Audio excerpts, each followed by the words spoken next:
viaggiato a lungo, ho conosciuto uomini sconosciuti, mi sono perso, ho perso tempo, ho perso tutto, sono caduto, ho chiuso i cassetti, le valigie, ho raccolto le mie forze e sono partito.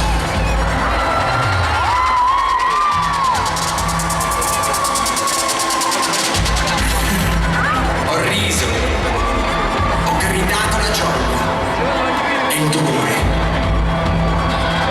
Ho salutato pezzi del mio passato, abbandonandoli per strada. Ho chiuso gli occhi, nascosto la paura, vinto la tristezza. E poi sono tornato. Ho visto il tempo scorrere, il dolore diventare forza, le lacrime farsi esperienza. Ho preso le distanze da me stesso. Mi sono rialzato. E mi sono rimesso